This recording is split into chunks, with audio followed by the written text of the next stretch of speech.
I never thought my wedding day would end with me exposing my sister's affair in front of our entire family, but some betrayals cut too deep to ignore.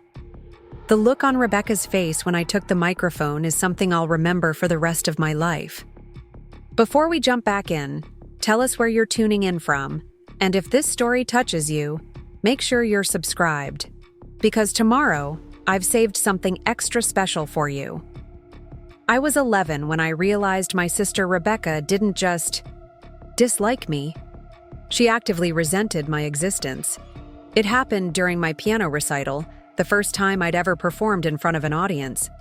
While our parents beamed from the front row, I noticed Rebecca in the back, deliberately turning pages in her book during my solo, making sure I could see her complete disinterest. Later, when several parents complimented my playing, she whispered, in my ear, "They're just being nice because they feel sorry for you." That moment crystallized what I'd felt but couldn't articulate. Rebecca, 7 years my senior and perpetually perfect in our parents' eyes, saw me as competition rather than family. Growing up in our Lake Oswego home with its manicured lawn and carefully curated family photos, appearances meant everything. From the outside, we were the picture-perfect Mitchells, Dad a respected surgeon, Mom a tenured professor, Rebecca the golden child, and me. Well, I was the afterthought. Our childhood home was spacious enough that we should never have felt crowded, yet somehow Rebecca always made me feel like I was taking up too much space. "Mom, Olivia's practicing piano during my study time again," she'd complain, despite the music room being on the opposite side of the house from her bedroom. Or, "Dad, do we have to bring Olivia to the faculty dinner? She's so awkward around adults." Little comments, constant reminders that I was an inconvenience, a burden they all had to bear. Our parents, Margaret and Thomas Mitchell, were loving, but distracted, too caught up in their prestigious careers to notice the subtle warfare Rebecca waged. Dad spent long hours at the hospital, while Mom was either teaching, researching, or writing her next publication. They trusted Rebecca implicitly, viewing her maturity and academic achievements as proof of her responsibility. This blind spot gave her enormous power over me. When they'd leave us alone together, which happened frequently, Rebecca would transform. The smile would drop from her face the moment their car disappeared down the driveway. "I have friends coming over," she'd announce. "Stay in your room and don't make a sound. If they know I have a weird little sister, it'll ruin everything." I'd spend hours confined to my bedroom, afraid to even use the bathroom in case I ran into her friends and somehow embarrassed her by existing. If I ever complained to our parents, Rebecca had a practiced response. "Olivia has such an active imagination," she'd say with the perfect mix of amusement and concern. "Remember last week when she thought the mail carrier was stealing our magazines?" I hadn't said that at all. I'd merely mentioned seeing him looking through our mail, which seemed odd. But Rebecca's twist made me sound paranoid, and by the time I tried to defend myself, the narrative was already established. The summer Rebecca left for college was the first time I could breathe in my own home.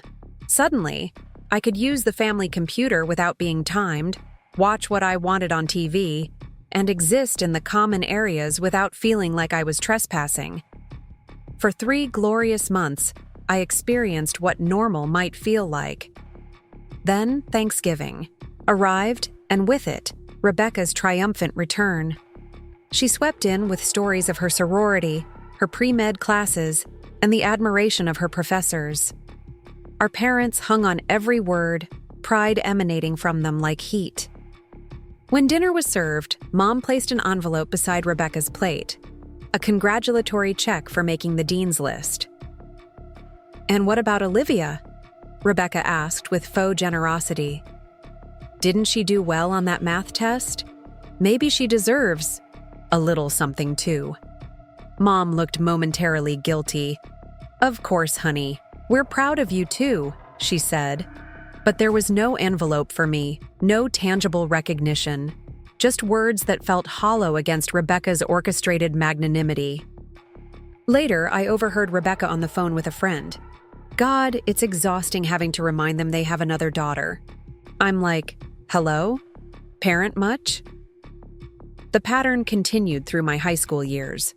Rebecca would return home for holidays or summer breaks, reassume her position as the family star, then make a great show of trying to include me, which really meant calling attention to the ways I didn't measure up. Olivia, you should join debate team like I did. It might help with your shyness. Or, I could help you with your college applications if you want. I know it's intimidating when you don't have the same achievements to list.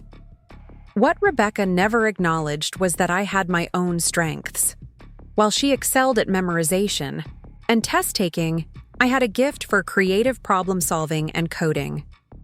By sophomore year, I was building websites for local businesses. By senior year, I developed a scheduling app that the school administration adopted. But these achievements were dismissed as hobbies rather than legitimate accomplishments. Computers are fine, Olivia, my father said when I told him I wanted to major in computer science instead of following the pre-med track like Rebecca. But it's not exactly medicine, is it?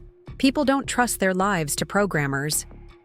I left for college with a mixture of liberation and determination. Portland State University wasn't as prestigious as Rebecca's Ivy League experience, but it offered an excellent computer science program and, more importantly, distance from my family's expectations. I found an apartment with 2 roommates, took a part-time job at a local tech startup to supplement my scholarship, and slowly began building a life defined by my choices rather than my sister's shadow. In those 4 years, I discovered my voice. I excelled in my classes, built a network of friends who valued my quirks rather than criticized them, and even started dating Daniel, a kind-hearted engineering major who looked at me like I was the most interesting person in the room. For the first time, I felt seen for who I was, not who I wasn't. Meanwhile, Rebecca graduated medical school with honors and immediately landed a residency at a top hospital in Seattle. But somewhere along the way, her plans changed. She met Nathan Parker, the son of a pharmaceutical executive, and within 6 months they were engaged. The wedding was elaborate, covered in local society pages, and required me to wear a hideous peach bridesmaid dress that Rebecca insisted suits your complexion, Olivia. What surprised everyone, except me, who had long observed Rebecca's true priorities, was her decision to leave medicine shortly after the wedding. Nathan and I want to start a family soon, she explained. And I've been offered an amazing opportunity in pharmaceutical marketing that will give me more flexibility. Our parents nodded understandingly, though I caught a flash of disappointment in Dad's eyes. If I had abandoned medicine for business, there would have been lectures about wasted potential and responsibility to society. After graduation, I was hired full-time by Cascade Technology Partners, the startup where I'd been working part-time. My role expanded from basic coding to leading development projects, and within 3 years, I was promoted to senior software engineer. Daniel and I moved in together, finding a modern apartment in downtown Portland with a view of the river. Life was good, challenging but rewarding.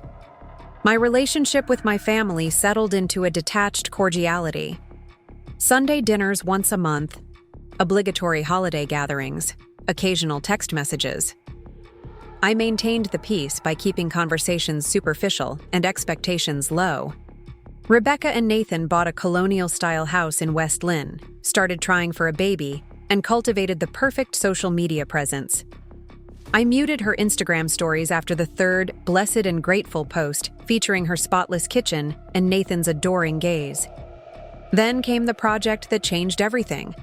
A revolutionary healthcare management system that could integrate patient records across platforms while maintaining strict privacy protocols. I worked 80-hour weeks for months, pouring everything I had into the development. When we finally launched, it was an immediate success. Hospitals across the country began implementing our system, and industry publications featured our innovative approach. The morning I received the email from our CEO, I was sitting at my desk, bleary-eyed from another late night of troubleshooting. "Olivia, Your work on the Health Bridge project has exceeded all expectations. The board has approved a special compensation package in recognition of your contributions, a $500,000 bonus and equity increase. This reflects not just the project's success, but your future value to our company. We don't want to lose you to the competition. Details in the attached contract. Champagne in the conference room at 5. Marcus. I stared at the screen, unable to process the number. $500,000. More money than I'd ever imagined having at once. My phone buzzed with a text from Daniel. Dinner tonight to celebrate? I told you they'd recognize your genius eventually. I hadn't told my family about the project's success yet, partly because explaining complex software to them always resulted in glazed eyes, and partly because I'd learned that my professional achievements were usually met with polite nodding rather than genuine interest. Preparing and narrating this story took us a lot of time, so if you are enjoying it, subscribe to our channel. It means a lot to us. Now back to the story. But this was different. This was something even they couldn't diminish.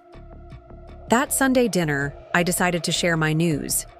I waited until we were all seated, then casually mentioned that my company had launched a major new product. That's nice, dear, Mom said, passing the potatoes. Rebecca, tell everyone about the charity gala you're chairing. Rebecca launched into a detailed description of the event, the celebrity appearances she'd secured, and the projected fundraising total. I sat quietly, pushing food around my plate, wondering why I'd expected anything different. Later, as I helped Mom with the dishes, I tried again. The healthcare system I developed is being implemented in major hospitals nationwide, I said. It's actually a pretty big deal. Mom responded, scrubbing a pot. You know, Rebecca could probably introduce you to some pharmaceutical reps if you're interested in that sector. Networking is so important. I dried the last plate and changed the subject. A month later, Daniel proposed. We were hiking in Forest Park, our favorite weekend activity, when he stopped at a viewpoint overlooking the city where we'd built our life together. He knelt on the muddy ground, holding up a simple but elegant ring. Olivia Mitchell, he said, voice steady despite the nervous sweat on his brow.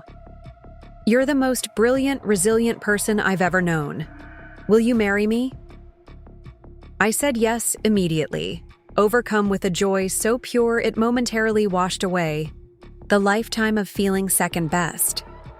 Daniel understood me in a way my family never had. He saw my worth without needing to compare it to anyone else's. When I called my parents with the news, their reaction was predictably lukewarm. Oh, Daniel. Yes, he seems very nice, Mom said, as if struggling to remember who he was despite having met him dozens of times. Have you set a date? You'll want to check with Rebecca first. They're planning a trip to Europe next summer, and you wouldn't want to conflict with that. Planning the wedding became an exercise in boundary setting.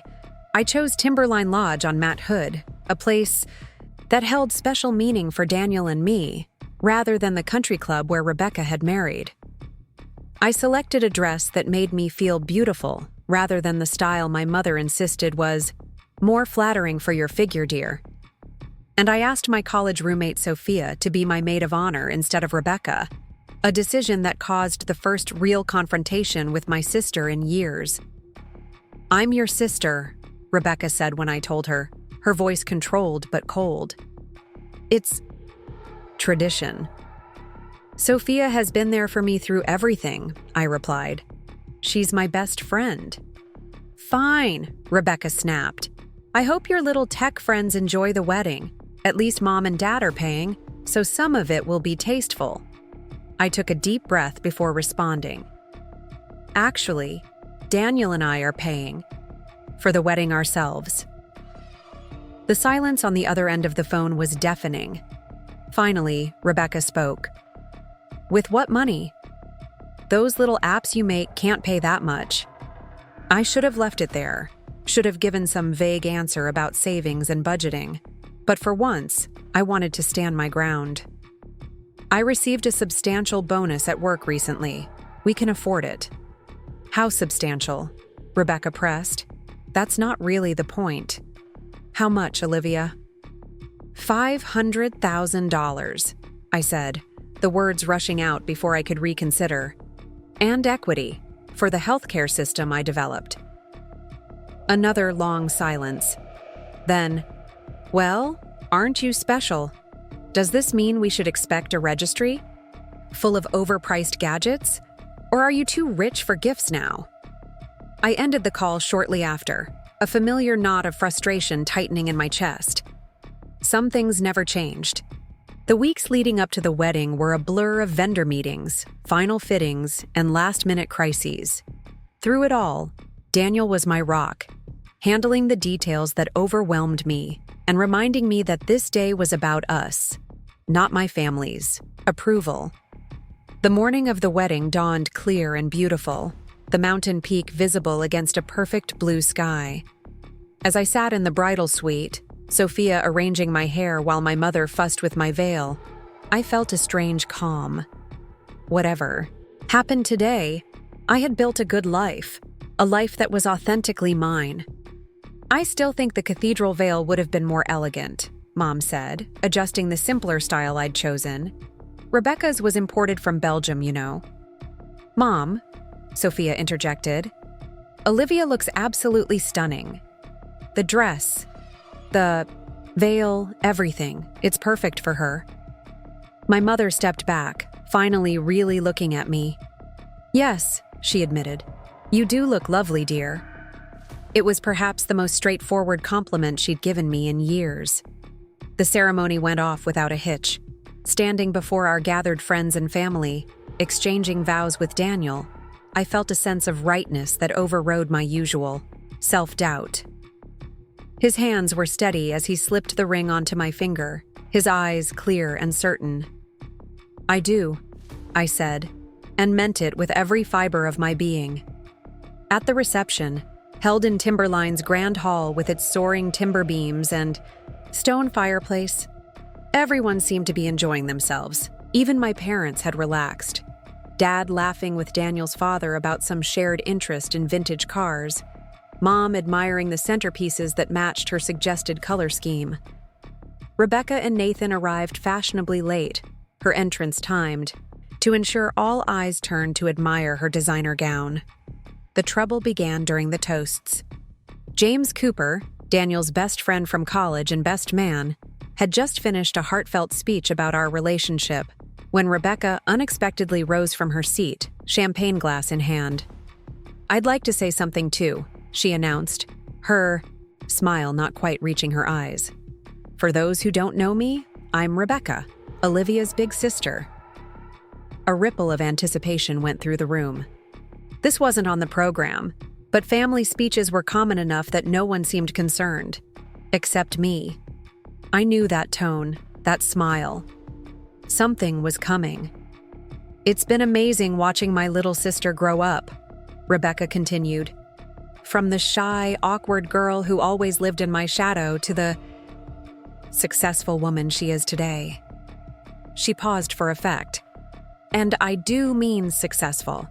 While some of us were busy raising funds for children's cancer research, Olivia here was quietly becoming a millionaire. That's right, my sister recently received a $500,000 bonus. $500,000 for playing with computers all day. A murmur ran through the audience. Some guests looked impressed, others uncomfortable at the unexpected revelation about money. Daniel squeezed my hand under the table. So, when you're all wondering how they afforded this lovely wedding, Rebecca went on, her voice dripping with false cheer, now you know. To Olivia and Daniel, may your marriage be as rich as your bank account.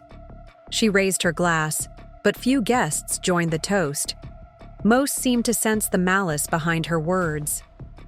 As Rebecca returned to her seat, looking pleased with herself, I saw our mother lean over to whisper something in her ear.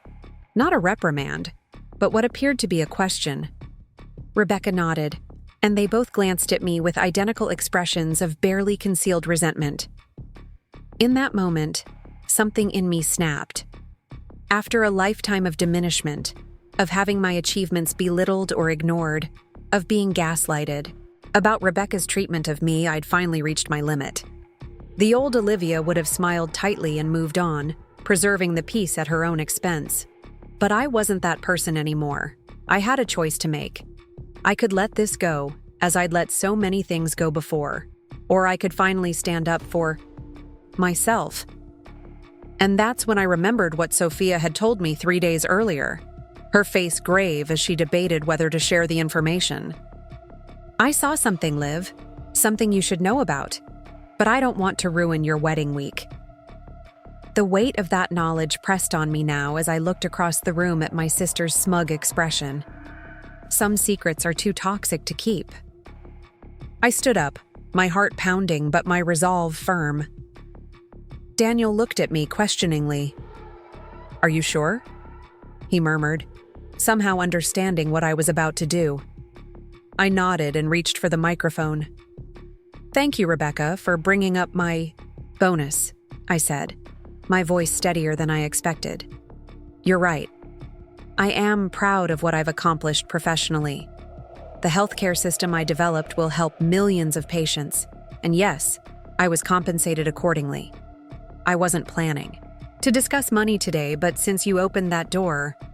Rebecca's smile faltered slightly, but she maintained her composed expression, clearly not anticipating any real pushback from me.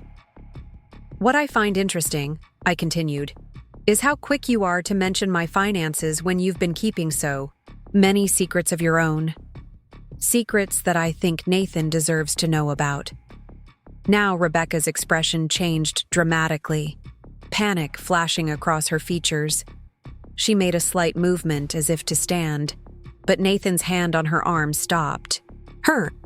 3 days ago," I said, looking directly at my sister, "you were seen at the River Place Hotel, not for a charity lunch as you told your husband, but meeting someone in a room on the 12th floor, someone who's here with us today." The room had gone completely silent. All eyes were either on me or darting between Rebecca and Nathan, who had gone very still. I wasn't going to say anything. It wasn't my business. But if you're going to try to embarrass me at my own wedding by revealing private financial information, then maybe I should return the favor by revealing that you've been having an affair with James Cooper for the past 6 months. The gasps were audible.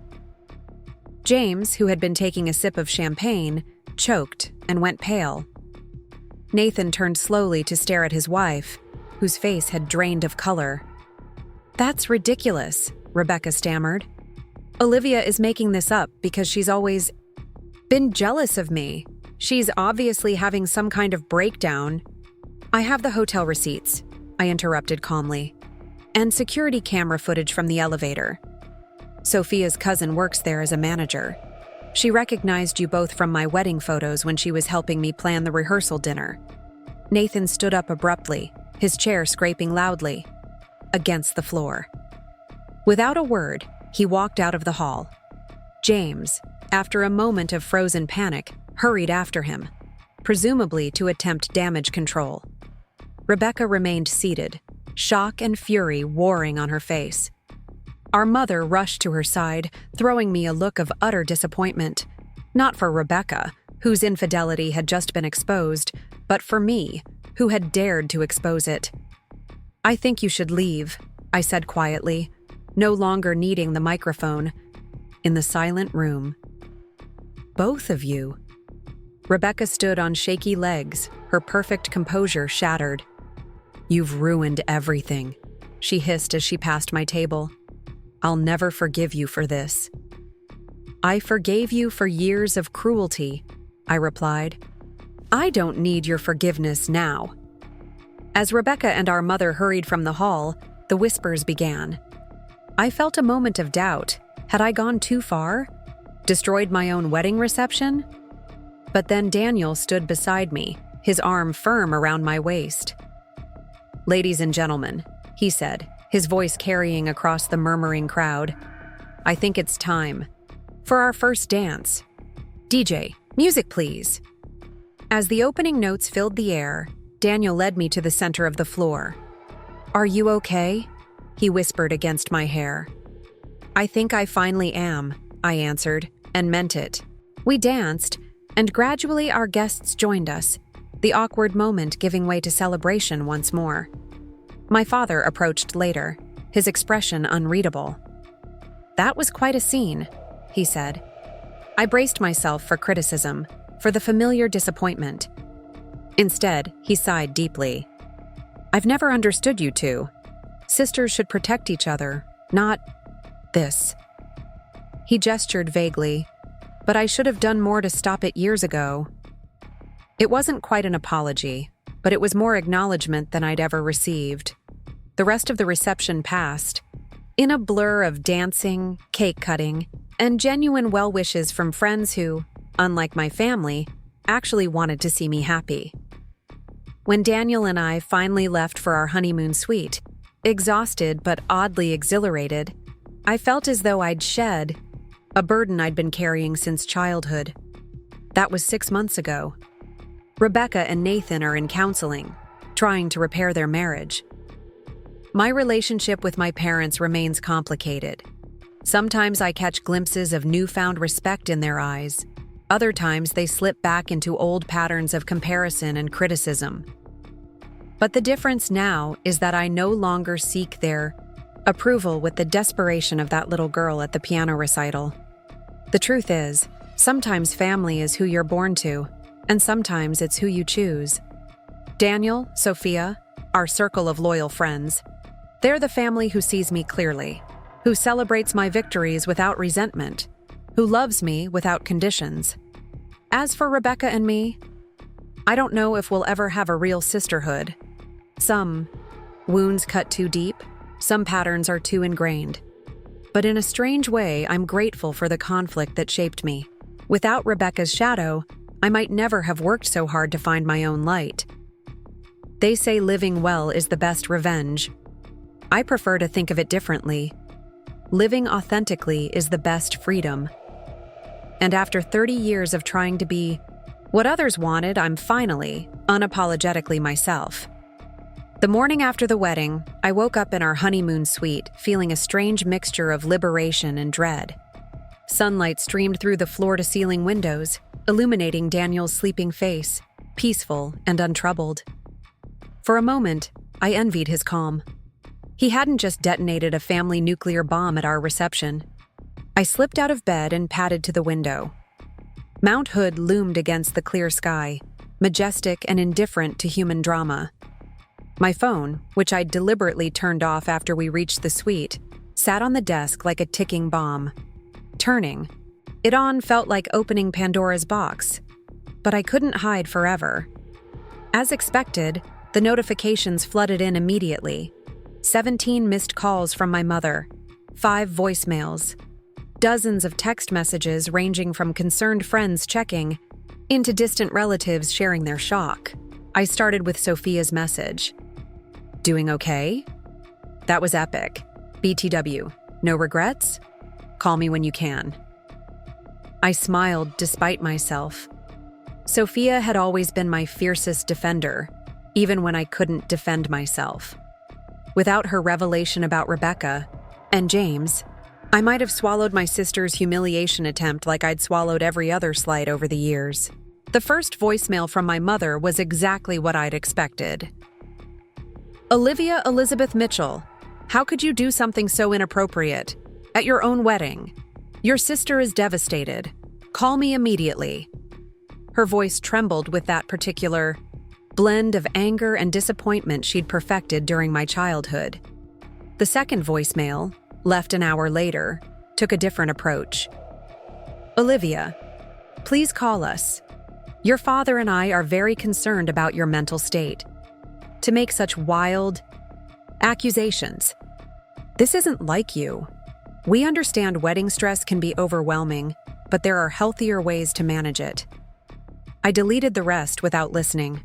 The gaslighting was so predictable it was almost comical.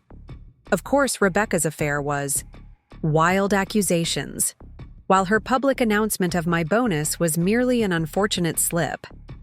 Of course, I was having a mental health crisis rather than finally standing up for myself after decades of submission. Daniel stirred and opened his eyes, immediately reaching for me. When he saw me standing by the window with my phone, understanding crossed his face. "Battle stations already? I thought we'd at least get until checkout time." "The Mitchell family never sleeps when there's judgment to pass," I replied, attempting lightness but hearing the strain in my voice. He sat up, fully alert now. "Any regrets?" I considered the question seriously. Did I regret exposing Rebecca's affair, the timing, the public nature of the revelation? "No," I finally answered. "I regret that it came to this. I regret that my sister has spent her entire life trying to undermine me instead of support me. But I don't regret finally saying enough." Daniel nodded, his expression somber but supportive. "Then we face whatever comes next together." That's what the whole for better or worse thing was about yesterday, right? I crossed the room and sat beside him on the bed, leaning my head against his shoulder. "My family is going to be unbearable," I warned. "They might never forgive me for this. They'll say I ruined Rebecca's marriage, not her affair." "Then we'll build our own family," Daniel said simply, as if it were the most obvious solution in the world. And perhaps it was. We delayed our honeymoon departure until the afternoon, using the morning to handle the immediate fallout. I sent a group text to my bridesmaids and close friends, thanking them for supporting us and assuring them I was fine. I called Sophia, who filled me in on the post-revelation chaos I'd missed after leaving the reception. "Nathan punched James in the parking lot," she reported, sounding both scandalized and slightly impressed. "Not a little shove, a full-on nose-breaking punch. Security had to separate them. Your mom went after Rebecca and Nathan, but they drove off separately. Your dad looked like he'd aged 10 years in 10 minutes. I winced. "And the other guests?" Honestly, after the initial shock, everyone had a blast. It was like releasing a pressure valve. Suddenly, all those perfect Mitchell family appearances were revealed as the facade they've always been. People drank, danced, told stories. Your in-laws are amazing, by the way. Daniel's mom kept everyone focused on celebrating you two. That was a small mercy, at least. Daniel's family had always been refreshingly straightforward, warm but not intrusive, supportive without being controlling. They'd welcomed me from our first meeting, never comparing me to anyone else or finding me wanting. We checked out at noon, loaded our luggage into the rental car, and began the drive to Portland International Airport for our flight to New Zealand. As we passed through downtown Lake Oswego, Daniel tensed beside me. "Your parents' house is just 5 minutes from here," he observed cautiously. "Do you want to stop? Get it over with before we leave?" The thought made my stomach clench. No, I decided. Let them sit with what happened. I'm not going to spend the first day of our marriage defending myself. He relaxed visibly, and I realized he'd been dreading a confrontation as much as I had. Good call. 2 weeks in New Zealand without cell service sounds perfect right now. But fate had other plans. As we approached the airport exit, my phone rang with my father's number. I almost rejected the call, but some residual sense of filial duty made me answer. "Dad, I'm not going to apologize." "It's your mother," he interrupted, his voice rough with emotion. "She's in the hospital. Cardiac event. They're doing tests now." The world seemed to tilt sideways. "What hospital?" I asked automatically, already signaling Daniel to change lanes. "Providence, Portland. Cardiac unit." He paused. "She was very upset after the wedding. The doctors think stress may have triggered it." The implication was clear. I had caused this. My rebellion, my refusal to continue the family pattern of enabling Rebecca, had put my mother in the hospital. It was a masterful guilt trip, whether intentional or not. "We're on our way," I said, and ended the call. Daniel didn't question the change of plans, simply navigating toward the hospital with quiet efficiency. In the passenger seat, I fought against the tidal wave of guilt threatening to drown me. This wasn't my fault. I hadn't forced Rebecca to have an affair. I hadn't compelled her to announce my bonus to humiliate me. I hadn't chosen for my parents to consistently take her side against me for 30 years. And yet, as we parked in the hospital lot, I couldn't help wondering if I'd finally gone too far. If the price of my self-respect was my mother's health, was it worth it? The cardiac waiting room was a study in Mitchell family dynamics. My father paced near the window, his surgeon's composure notably absent. Rebecca sat rigidly in a corner chair, her face carefully made up despite the circumstances, her designer handbag clutched like a shield. No sign of Nathan, which wasn't surprising given yesterday's revelations. As we entered, both their heads snapped up. My father's expression showed relief tinged with worry. Rebecca's face hardened into a mask of pure hatred. "You have some nerve showing up here," she hissed, loud enough for other waiting families to turn and stare. "Rebecca," my father warned, but she was beyond restraint. "This is your fault. You and your childish revenge fantasy. Mom could be dying. In there because you couldn't stand not being the center of attention for once." I flinched but stood my ground. "I didn't force you to announce my bonus to humiliate me. I didn't force you to have an affair with James." "It wasn't an affair," she snapped, then immediately looked like she regretted the outburst. "I mean, Olivia is making things up again, just like when we were kids. James and I were discussing a charity event. We're on the same committee." I almost laughed at the absurdity. Even now, caught red-handed with hotel receipts and security footage, she was still denying and deflecting. "Is that what you told Nathan? How did that work out?" Rebecca's face crumpled momentarily before she reassembled her mask. "Nathan understands there's more to the story than your petty accusations. We're working things out, no thanks to you. Not that you care about destroying my marriage." "You destroyed your marriage when you cheated on your husband with my husband's best friend," I replied evenly. My father stepped between us, physically, separating us like we were squabbling teenagers rather than grown women. "Enough! Your mother is in there having tests for a possible heart attack, and you two are out here tearing each other apart. For God's sake, can't you act like adults for once?" The irony of his plea wasn't lost on me. After decades of allowing, even encouraging, Rebecca's behavior and dismissing my concerns, he was suddenly advocating for mutual respect. But this wasn't the time to point that out. "How is she?" I asked instead, directing the conversation back to what mattered. He sighed, shoulders slumping. "Initial tests suggest it wasn't a full heart attack, thank God. Probably angina or some kind of stress reaction. They're keeping her overnight for observation and more tests." A doctor emerged from the treatment area and approached our group. "Mr. Mitchell, your wife is stable and resting comfortably. The EKG showed some abnormalities consistent with stress-induced cardiomyopathy, sometimes called broken heart syndrome. It's temporary and generally resolves without permanent damage, but we want to monitor her closely for the next 24 hours. My father nodded, visibly relieved. "Can we see her?" "2 visitors at a time, just for a few minutes. She needs rest. More than anything." Before anyone could discuss who would go in first, Rebecca stood and took our father's arm. "Dad and I will go," she announced, as if it were the most natural decision in the world. She didn't even look at me as they followed the doctor through the treatment area doors. Daniel, who had remained silent throughout the confrontation, placed a steadying hand on my back. "Are you okay?" I wasn't sure how to answer. My mother was stable, which was an enormous relief. But the dynamics playing out in this waiting room were just new iterations of lifelong patterns. Rebecca automatically assuming primacy as the real daughter. My father allowing it. My position as the outsider, the afterthought. "I need some air," I managed, heading for the exit. Daniel followed, keeping a respectful distance that allowed me space while ensuring I wasn't alone.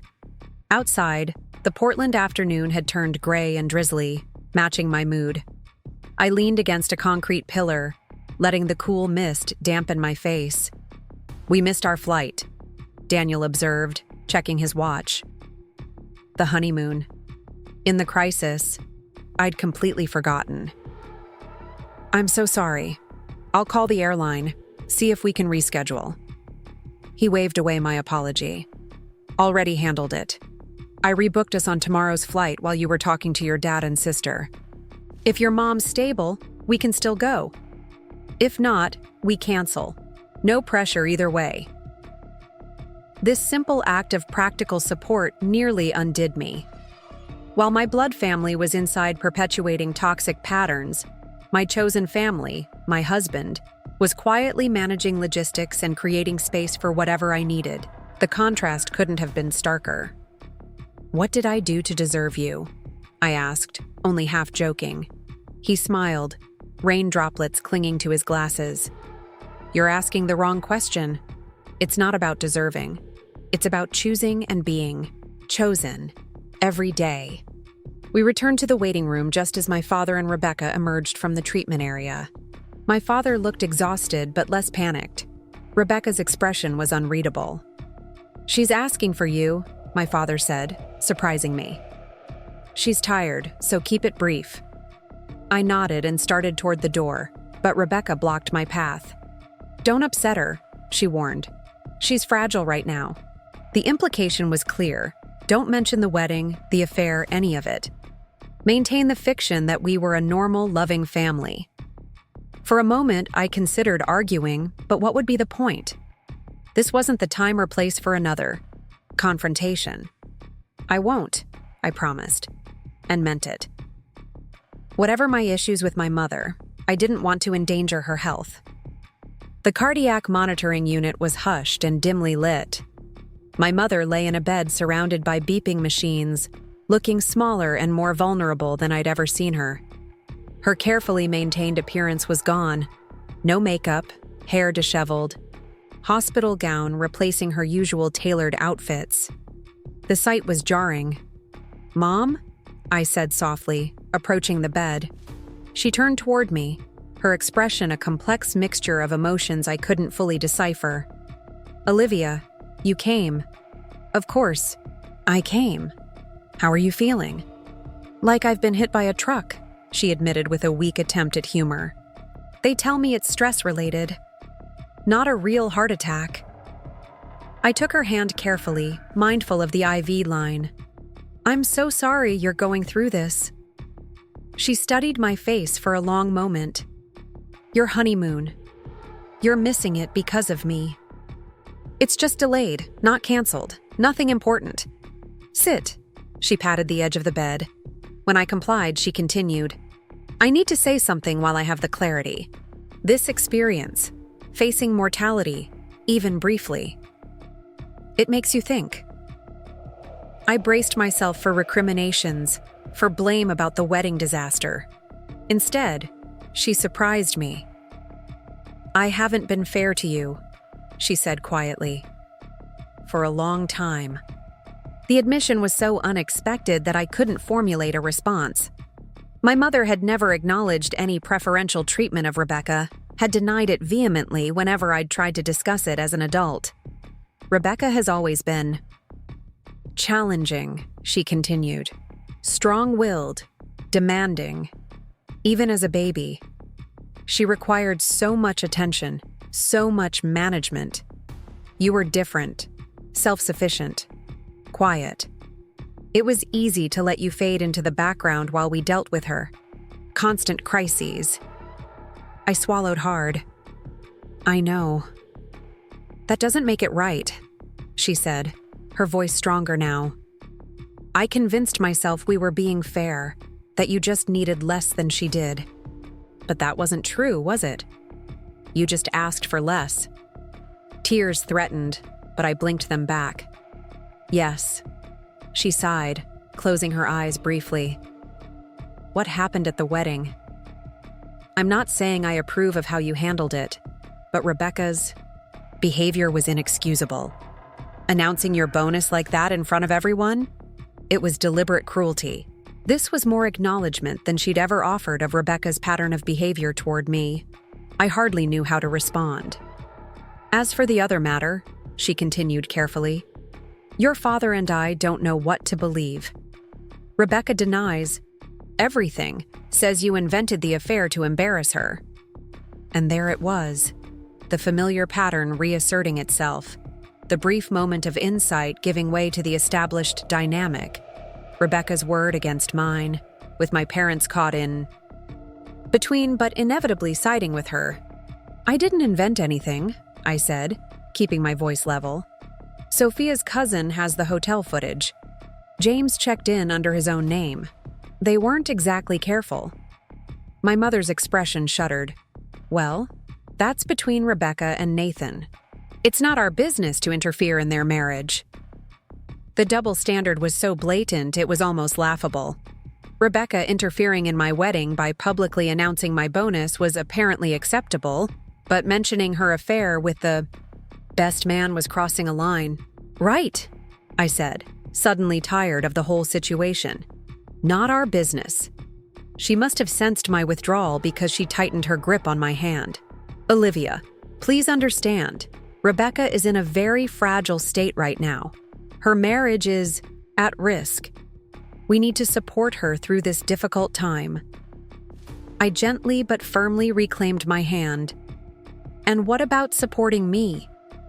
What about the fact that she tried to humiliate me at my own wedding? That she's been trying to undermine me my entire life while you and Dad pretended not to notice? That's not fair, she protested weakly. We've always loved you both equally. Love isn't the issue, Mom. It's respect. It's believing me when I tell you how she treats me. It's holding her accountable for her actions instead of making excuses. A monitor beside the bed began beeping more rapidly. My mother's face had flushed, her breathing becoming labored. I immediately regretted pushing the conversation. I should go, I said, standing. You need to rest. She didn't contradict me, just nodded slightly, her eyes already closing with either fatigue or the desire to escape the confrontation. At the door, I paused and looked back. I love you, Mom. I always will. But I can't keep pretending everything is okay when it isn't, not anymore. She didn't respond, and I wasn't sure if she'd even heard me. It didn't matter. The words had been said, not for her benefit, but for mine. In the waiting room, Rebecca immediately accosted me. What did you say to her? Her heart rate monitor started alarming. Nothing that should have upset her, I answered truthfully. Just that I love her but can't pretend anymore. Rebecca scoffed. Always the drama queen. Can't you think about someone besides yourself for once? The irony of Rebecca, of all. People accusing me of self-centeredness was too much. I laughed, a short, sharp sound that seemed to startle everyone in the waiting room. You know what, Rebecca? I'm done.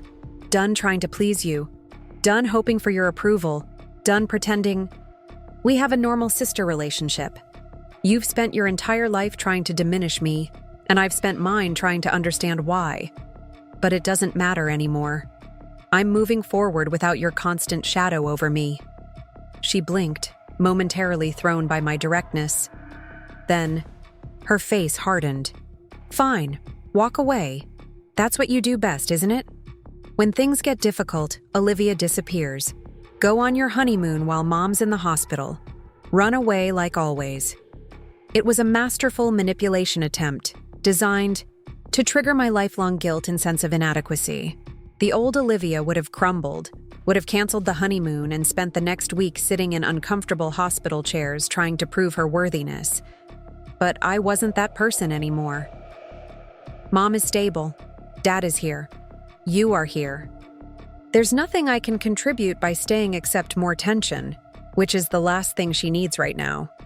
So yes, Daniel and I are going to New Zealand tomorrow as planned. I'll check in daily about Mom's condition. My father, who had been silently observing our exchange, finally spoke. That's probably for the best, Olivia. Your mother needs... Calm right now. Go on your trip. We'll handle things here. The dismissal hurt, but it wasn't surprising. In the Mitchell family hierarchy, Rebecca's needs always came first. At least this time it aligned with what I wanted to do anyway. I'll call tomorrow for an update, I promised, then turned to Daniel. Let's go. As we walked out of the hospital into the gloomy Portland afternoon, I felt lighter than I had in years, despite the stress, despite my worry for my mother, despite the unresolved family drama. For perhaps the first time in my life, I was choosing my own path without apology or excessive explanation. We spent that night at our apartment, repacking our honeymoon luggage and ordering takeout from our favorite Thai restaurant. Neither of us mentioned the wedding disaster or the hospital scene, choosing instead to focus on the adventure ahead. It wasn't denial. It was a deliberate decision to start our marriage by looking forward rather than back. The next morning, my father texted with an update. Mom was being released with a clean bill of health. No heart attack, just stress-induced symptoms that had resolved. She'd need follow-up appointments and possibly medication, but the immediate crisis had passed. Still want to go? Daniel asked as I showed him the message. More than ever, I confirmed. At the airport, waiting to board our flight, I received a text from an unexpected source. Nathan, Rebecca's husband. I owe you an apology, it read. I've suspected something was going on with Rebecca and James for months, but convinced myself I was being paranoid. Should have trusted my instincts. This isn't your fault. Have a good honeymoon. I showed the message to Daniel, who whistled softly. Didn't see that coming. Are you going to answer? I considered it carefully. No, I decided. Whatever happens, between them needs to happen without my involvement. I'm stepping off the Mitchell family drama carousel. As our flight soared over the Pacific toward New Zealand, I felt a sense of possibility that had nothing to do with the scenic vistas awaiting us. For 30 years, I'd defined myself largely in relation to Rebecca, the lesser sister, the family disappointment, the one who never quite measured up. That identity had shaped my choices, limited my ambitions, colored my perspective on my own worth. But sitting beside Daniel, 30,000 feet above the ocean, I realized I was free to redefine myself. Not as Rebecca's shadow or my parents' afterthought, but simply as Olivia, software engineer, problem solver, loyal friend, loving wife. A woman who had finally found her voice and wasn't afraid to use it. The next 2 weeks were transformative. We hiked through lush forests and along rugged coastlines. We kayaked in crystal-clear waters and soaked in natural hot springs. We met friendly locals and travelers from around the world, sharing stories and laughter without the weight of family expectations. Each night in our cozy accommodations, I checked my phone briefly for updates about my mother. My father's texts were concise and informative. Mom doing well, blood pressure normal. Following. Doctor's orders. No mention of Rebecca, Nathan, or the ongoing fallout from the wedding revelations. It was as if we had tacitly agreed to compartmentalize. Health updates only, family drama on hold. On our last night in Auckland before the flight home, Daniel and I had dinner at a harborside restaurant, watching boats glide across the water as the sun set in spectacular fashion. Ready to go back? He asked, his hand warm over mine on the table. Not really, I admitted. But we can't hide in New Zealand forever. He smiled. Who's hiding? I prefer to think of it as strategically regrouping. I laughed, grateful once, again for his ability to lighten moments of tension. Fine. Are you ready to strategically regroup in Portland? He considered the question seriously. I'm ready to start our real life together, whatever that looks like, whatever challenges. Come with it. He paused. Including your family.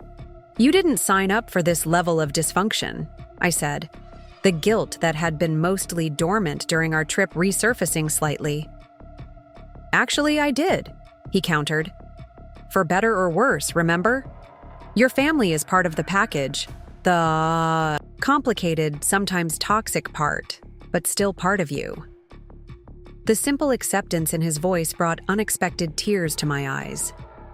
I don't know what happens next with them, I confessed. Mom's health scare temporarily shifted the focus, but the underlying issues haven't changed. Rebecca still hates me.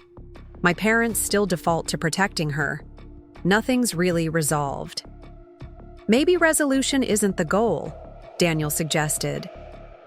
Maybe it's about establishing new patterns, new boundaries, a relationship that you can live with, even if it's not the one you always wanted. His wisdom struck a chord.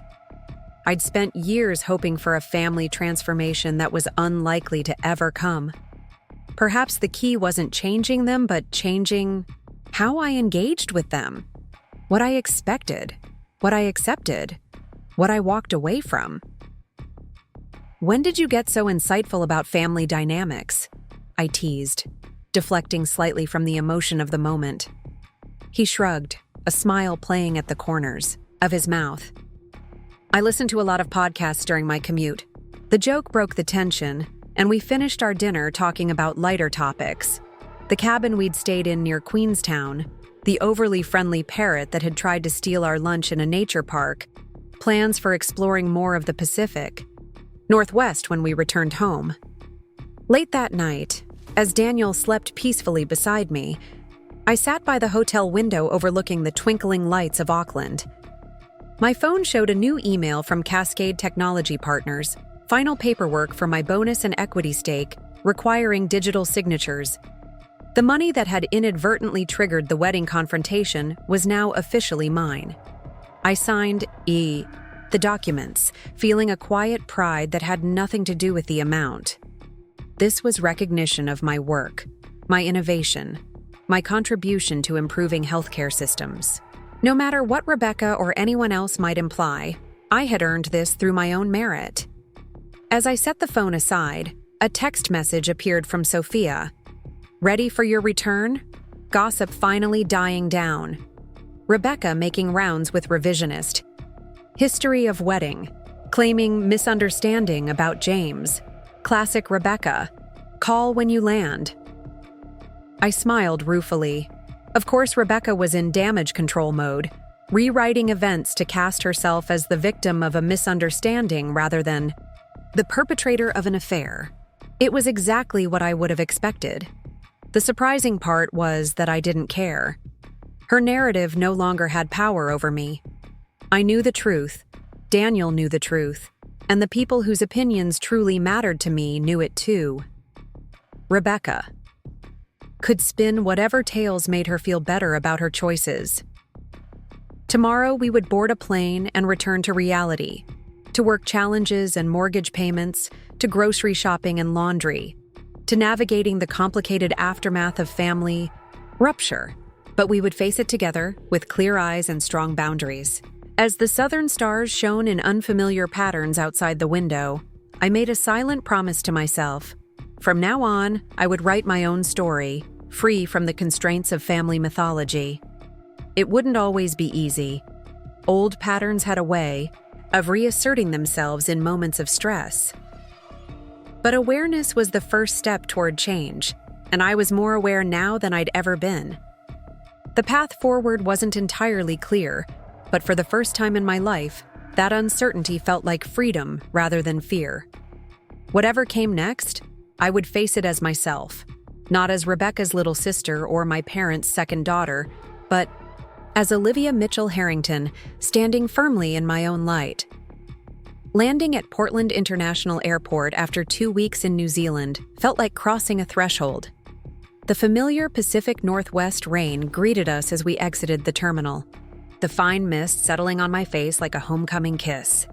Daniel loaded our luggage into the waiting rideshare while I stood for a moment, inhaling the scent of wet pavement and pine that defined this corner of the world. My corner. Ready?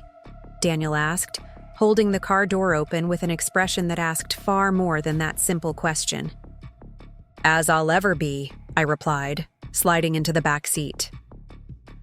During our absence, Portland had continued its steady march into late spring. The cherry trees that lined our street were in full bloom, their pink petals creating miniature snowdrifts on the sidewalks. Our apartment building looked exactly as we'd left it, a comforting constant amid all the recent changes in my life. Mrs. Abernathy from 3B spotted us in the lobby and immediately bustled over, her perpetual floral house dress swishing around her ankles. "There's the newlyweds. How was the honeymoon? You both look tanned. Must have had good weather."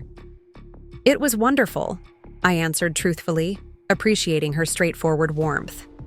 "New Zealand is even more beautiful than the photos."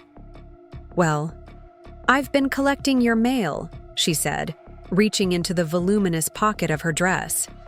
"Got quite a stack here." As she handed over the bundle of envelopes, I caught her giving me a quick, concerned glance. "Everything okay, dear? You look a bit tense." I forced a smile. "Just travel fatigue. Nothing a good night's sleep won't fix." She nodded, but her eyes held knowing wisdom. "Just remember, honey, family drama passes. What matters is the family you choose." She patted Daniel's arm. "This one seems like a good choice." Before I could respond to her eerily accurate assessment, she was already shuffling back to her apartment, humming tunelessly.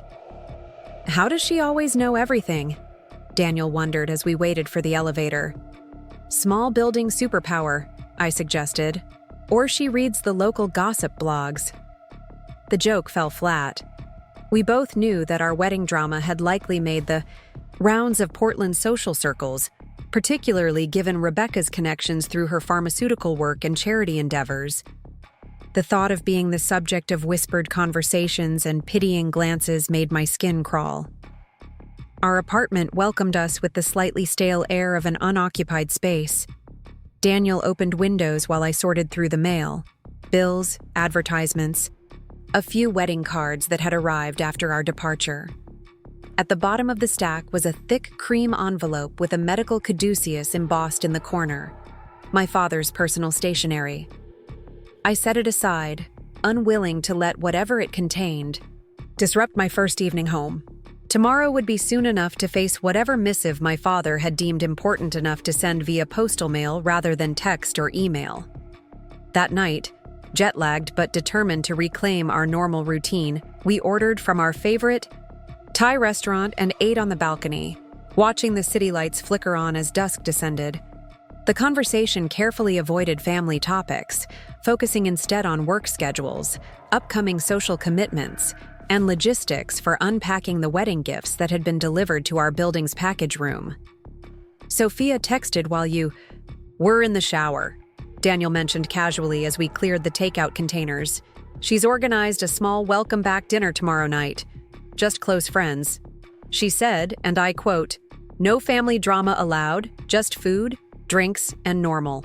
Human interaction?" I smiled at the characteristically direct Sophia approach. "That sounds perfect." Later, as Daniel slept beside me, I found myself unable to follow suit. The time difference had my body clock thoroughly confused, but it was more than that, keeping me awake. In the dark quietness of our bedroom, the cream envelope from my father seemed to pulse with potential consequences from across the room. Finally giving up on sleep, I slipped out of bed and padded to the living room. The envelope sat on the entryway console where I'd left it, innocent-looking, yet ominous. Taking a deep breath, I tore it open. Inside was a single sheet of my father's, formal stationery, his precise surgeon's handwriting covering half the page. "Olivia," it began without preamble, "your mother is recovering well physically, though the emotional toll of recent events continues to affect her. Rebecca and Nathan have begun marriage counseling, a difficult but necessary step. James Cooper has relocated to Seattle, which I believe is best for all concerned. As for us, your mother and I have had many conversations since your wedding. We recognize our role in the unhealthy dynamic between you and your sister. While we cannot change the past, we hope to do better moving forward. When you're ready, and I emphasize that timing is entirely your choice, we would like to meet for dinner, just the three of us. No Rebecca, no Daniel, No spouses or buffers. Just parents and daughter having an honest conversation long overdue. Your wedding day didn't go as any of us planned, but perhaps it needed to happen this way to break patterns too comfortable to challenge otherwise.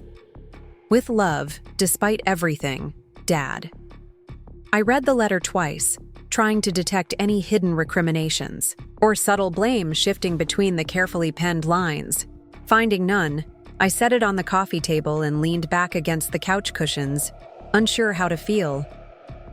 On one hand, this was the closest my father had ever come to acknowledging the family dysfunction I'd spent years trying to articulate. On the other, a single letter couldn't erase decades of enabling Rebecca's behavior and dismissing my concerns. Trust, once broken so thoroughly, couldn't be repaired with a few well-chosen sentences. Yet something in his words resonated with my own post-wedding reflections. The patterns had indeed been too comfortable to challenge, not just for my parents, but for me as well. How much of my identity had been constructed around being the good daughter, the one who didn't rock the boat, who accepted less than she deserved to maintain family peace? The wedding confrontation had shattered that identity forever. There was no going back to being that person, and honestly, I didn't want to. But moving forward didn't necessarily mean cutting ties completely. Perhaps it meant establishing a new relationship with my parents, one based on honest communication and proper boundaries, rather than historical roles and unspoken expectations. I slipped the letter back into its envelope and returned to bed, no closer to a decision but somehow lighter for having read my father's words. Whatever came next would be on my terms, my timeline. That knowledge alone was a kind of freedom. Morning brought a different perspective. In the harsh light of day, the conciliatory tone of my father's letter seemed less meaningful than it had in the vulnerable quiet of 3 a.m. After all, words were easy. My parents had always excelled at saying the right things, while their actions told a different story. "You don't have to decide anything right now," Daniel said when I showed him the letter over breakfast. "Give yourself time to settle back into normal life. See how you feel in a week or two." His advice was sound, and I resolved to set aside family considerations for the moment. It was Monday, and after 2 weeks away, my work inbox would be overflowing despite my ostensible out-of-office status. The Health Bridge system would have generated numerous implementation questions from the hospitals beginning to use it, and my team would need guidance on next steps. Cascade Technology Partners occupied the top 3 floors of a renovated warehouse in the Pearl District, its brick exterior maintaining historical character, while the interior had been transformed into the quintessential tech workspace. Open. Floor plan, standing desks, collaboration areas with beanbag chairs and whiteboards, and a kitchen perpetually stocked with organic snacks and locally roasted coffee. As I stepped off the elevator, a spontaneous round of applause erupted from my development team. Jamie, my project coordinator, approached with a comically large cup of coffee. The conquering hero returns, and with a new last name to boot. I blushed, unused to being the center of positive attention. "Thanks, everyone, but let's save the celebrations for when the Health Bridge implementation is fully complete." "Too late," called Raj, our security specialist. "We already ordered." Champagne for the afternoon meeting. And cake. Definitely cake. The warm welcome continued as I made my way to my desk, colleagues stopping to congratulate me on both the marriage and the bonus that had now become common knowledge throughout the company. If anyone had heard about the wedding drama, they were professional enough not to mention it. By lunchtime, I'd triaged my inbox, addressed the most critical implementation issues, and reconnected with my team on the project status. The system was performing even better than projected, with hospitals reporting significant improvements in data integration and security protocols. My work, the work I'd poured my heart and intellect into, was making a tangible difference in healthcare efficiency. "Olivia?" My desk phone buzzed with the receptionist's voice. "There's a delivery for you at the front." Puzzled, I made my way to reception, where an enormous arrangement of exotic flowers dominated the desk. "These just arrived for you," the receptionist explained. "They're gorgeous." I checked the small envelope nestled among the blooms, assuming they were from Daniel. Instead, I found an unfamiliar corporate card. "Congratulations on the health bridge. Success and your recent marriage. Would you consider joining us for lunch to discuss opportunities at Biome Health? Impressive work deserves an impressive future. Elena Vasquez, CTO." Biome Health was one of the leading competitors in the healthcare technology space, known for aggressive recruitment and cutting-edge innovation. This wasn't just a congratulatory bouquet, it was a talent poaching attempt, disguised as well wishes. "Everything okay?" Jamie had appeared at my elbow, eyeing the massive arrangement. "Headhunting," I explained, handing her the card. "Subtle, right?" She whistled low. "Biome Health? That's the big leagues. Elena Vasquez is legendary." "I'm happy here," I said firmly, though a small part of me was flattered by the high-profile interest. "Can you help me find somewhere to put these that won't take up half my desk?" As Jamie helped me relocate the flowers to a conference room where everyone could enjoy them, my phone buzzed with a text from Rebecca. After 2 weeks of silence, her name on my screen was jarring. "We need to talk. Coffee tomorrow? The usual place, 10 a.m. The usual place was a reference to Persephone's, a small cafe midway between my office and her house where we'd occasionally met for obligatory sister catch-ups. The message's commanding tone was pure Rebecca, not asking if I was available or interested in meeting, simply instructing me to appear at her convenience. In the past, I would have immediately rearranged my schedule to accommodate her demand. The old guilt patterns would have activated, reminding me that family obligations trumped professional commitments, that keeping the peace was my responsibility as the reasonable sister. But that was before the wedding revelation, before the honeymoon perspective shift, before I'd truly understood my own worth beyond the family dynamic. "Can't do tomorrow. In meetings all day," I replied simply. No apologies, no alternative suggestions. A boundary, clearly stated. Her response was immediate. "This is important, Olivia. Mom and Dad's anniversary dinner Friday. Need to coordinate." Ah! Now the urgency made sense. Our parents' wedding anniversary was indeed that weekend. 40 years, a milestone celebration. In previous years, Rebecca had always taken charge of arrangements, assigning me subsidiary tasks while claiming credit for the overall planning. Apparently, she assumed this pattern would continue despite everything that had happened. "Sorry, not available to help this year. I'm sure whatever you plan will be lovely," I replied. 3 dots appeared, disappeared, reappeared as Rebecca composed and reconsidered her response. Finally, "Fine. When they ask why you're not involved, I'll tell them the truth, that you're still throwing a tantrum over ancient history."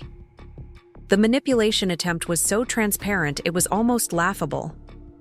Rebecca was trying to position my boundary setting as childish rebellion, preemptively managing the narrative to make me look petty if I didn't capitulate to her demands. I put the phone away without responding, refusing to engage with her tactics. If she wanted to spin tales to our parents, that was her prerogative. I was done participating in the performance. The rest of the workday passed in a productive blur of meetings and code reviews. By the time I left the office, the interaction with Rebecca had receded to a minor irritation, rather than the day-defining event it might once have been. Growth, I reflected as I walked to meet Daniel at Sophia's apartment, happened in these small moments of change as much as in dramatic confrontations. Sophia's welcome back dinner was exactly what I needed. Simple, joyful connection with people who knew me well and liked me anyway. Her apartment, a bohemian collection of vintage furniture and artwork from her travels, felt more like home than my parents' house ever had. 8 of our closest friends had gathered, bringing potluck dishes and celebratory champagne. The conversation flowed easily. touching on work projects, local politics, and lighthearted gossip. No one mentioned the wedding drama directly, though I caught concerned glances when they thought I wasn't looking. Finally, after dinner as we lounged in Sophia's eclectic living room with dessert, Marco, Daniel's college roommate and our resident truth-teller, addressed the elephant in the room. "So, are we allowed to mention the wedding situation? Or is that still in the no-fly zone?" A hush fell over the group. Daniel tensed beside me, but I squeezed his hand reassuringly. "It's fine," I said. "What do you want to know?" Marco leaned forward. "Mostly just if you're okay. That was some serious family nuclear warfare, and then you disappeared to the other side of the globe." His directness was refreshing after 2 weeks of carefully avoided topics with Daniel. "I'm processing," I admitted. "It wasn't planned. Rebecca announced my bonus to humiliate me, and something in me just snapped after years of taking her behavior. The affair revelation was probably not my finest moment, but I don't regret standing up for myself." "For what it's worth," said Eliza, who had been one of my bridesmaids, "Rebecca was way out of line. Who announces someone's financial information at their wedding? It was clearly meant to embarrass you." Nods of agreement circled the room. "And James was a snake," added Luis, who had known Daniel since high school. "Sleeping with his best friend's sister-in-law? That's some soap opera stuff right there." "What about your parents?" Sophia asked gently. "Have you spoken to them since the hospital?" I briefly explained my father's letter without going into detail. "It's a start, but I'm not rushing into anything. 30 years of patterns don't change overnight." "You know we're your family too, right?" Marco said, uncharacteristically serious. "Whatever happens with the Mitchell clan, you've got us." The simple statement unleashed an unexpected wave of emotion. These people, this chosen family bound by affection rather than obligation, had always accepted me exactly as I was. No comparisons, no impossible standards, no shifting terrain of conditional approval, just genuine connection. "I know," I managed, blinking back tears. "And I'm more grateful than I can say." The conversation moved on to lighter topics, but the moment had crystallized something important for me. Family wasn't defined by blood or legal ties, but by how people treated each other. By that definition, the friends gathered in Sophia's apartment had been more family to me than Rebecca had ever been. Later that night, as Daniel and I walked home through streets dampened by a light spring rain, I felt a new clarity about the path forward. "I'm going to meet with my parents," I decided aloud. "Not right away, but soon. There are things that need to be said." Daniel nodded, his expression thoughtful. "Do you want me there?" "No," I said after a moment's consideration. "Dad was right about one thing. We need to have this conversation without buffers. Just the three of us, honest with each other maybe for the first time." "And Rebecca?" I sighed, watching raindrops catch the streetlight glow. "That's more complicated. I don't know if there's anything worth salvaging there. Maybe someday, if she can acknowledge her behavior and genuinely wants to change. But I'm not holding my breath." He put his arm around my shoulders as we walked. "You don't have to decide everything tonight. One step at a time. One step at a time." It was good advice for navigating family reconciliation, or the lack thereof. For now, my focus would be on building the life Daniel and I wanted together, strengthening connections with friends who truly cared for me, and continuing the professional work that brought me satisfaction. The rest would unfold as it would, with or without my sister's participation. The next morning brought an unexpected email from Elena Vasquez, Biome Health's CTO, following up on the flower delivery with a formal lunch invitation. I was about to politely decline when my phone buzzed with a text from my mother, the first direct communication since before the wedding. "Your father says he invited you to dinner. I hope you'll accept. We have much to discuss." The message was brief but spoke volumes in what it didn't say. No mention of Rebecca, no recriminations about the wedding, no guilt-inducing references to her health scare. Just a simple acknowledgement that conversation was needed. As I considered my response, my work computer pinged with an internal message from Marcus, the CEO. My office when you have a moment. Good news to share. Curious, I made my way to the executive suite, where Marcus's assistant waved me directly in. The corner office offered spectacular views of the Willamette River and the city skyline beyond, a visual reminder of how far Cascade Technology Partners had come since its startup days. Olivia! Marcus greeted me warmly, rising from behind his modernist desk. Welcome back and congratulations again. How was New Zealand? After a few minutes of honeymoon small talk, he gestured for me to sit. I'll get right to it. The Health Bridge system has exceeded all expectations. 3 more major hospital networks signed contracts while you were away, and the feedback from existing implementations has been stellar. I nodded, pride warming my chest. The team did amazing work maintaining momentum during my absence. Yes, they did. But you built that team, designed the system architecture, and created the vision. Which brings me to my news. He slid a folder across the desk. We're establishing a new division focused exclusively on healthcare innovation, spinning off from HealthBridge's success. I want you to head it. Director of Healthcare Solutions, reporting directly to me. I opened the folder to find a formal offer letter outlining the new position, its responsibilities, and a compensation package that made my recent bonus look like pocket change. This is unexpected, I managed, scanning the details. And incredibly generous. It's well-deserved, Marcus countered, and strategically necessary. I know Biome Health has been sniffing around. Those flowers yesterday weren't exactly subtle. We can't afford to lose you, especially now. The offer represented everything I'd worked toward professionally: creative control, recognition, the chance to build something meaningful from the ground up. Yet a small voice in my head wondered if I was ready for such a significant leap.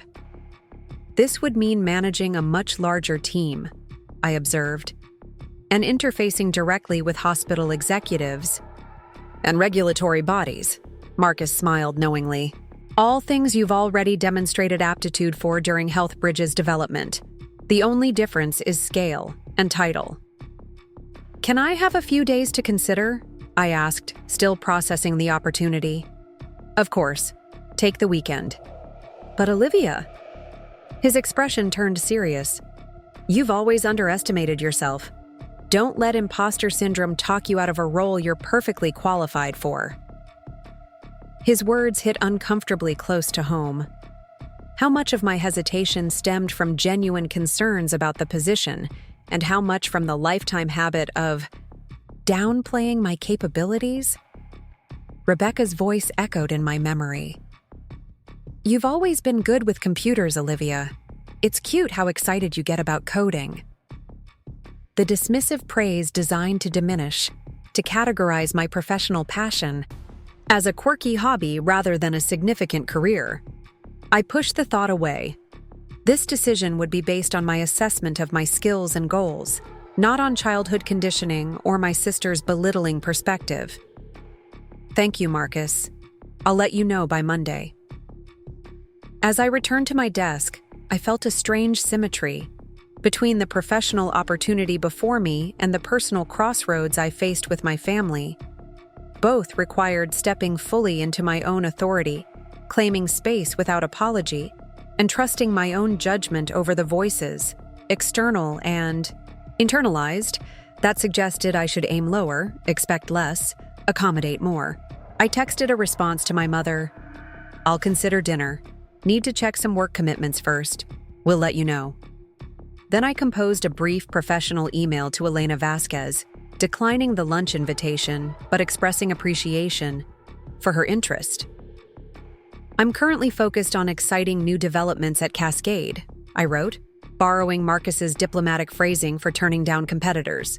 Finally, I opened a calendar invitation on my computer and, after a moment's consideration, scheduled a reservation at Laurelhurst, an upscale restaurant known for its private dining areas, the perfect setting for a potentially difficult family conversation. The date was 2 weeks away, enough time to prepare emotionally while still showing good faith in my willingness to meet. I sent the invitation to my parents' emails with a brief note. "If this works for you, I'm ready to talk. Just the three of us," as Dad suggested. As I pressed send, I felt a curious lightness. Whatever happened next, with my family, with my career, with the complex web of relationships that defined my life, I was approaching it from a position of strength rather than insecurity. For perhaps the first time, I was writing my own story rather than accepting the role others had written for me. Outside my office window, spring sunlight broke through Portland's characteristic clouds, illuminating the city in patches of gold. It seemed an appropriate metaphor for my current state. Not perfect clarity, but moments of brilliance breaking through old patterns of shadow and doubt. One step at a time, as Daniel had said. Today's steps felt significant, but they were just the beginning of a longer journey toward becoming fully myself. Beyond my sister's shadow, beyond my parents' expectations, beyond the limitations I'd placed on my own potential. The path ahead wasn't entirely clear, but I was no longer afraid to walk it. 2 weeks passed in a productive blur. I accepted the Director of Healthcare Solutions position at Cascade, diving into planning meetings and strategy sessions with an enthusiasm that surprised even me. The new role demanded confidence and decisiveness, qualities I'd always possessed professionally but struggled to manifest in my personal life. Now, the boundaries between work Olivia and family Olivia were beginning to blur in the best possible way. "You seem different," Jamie observed as we exited a particularly successful presentation to potential investors. "More, I don't know, centered?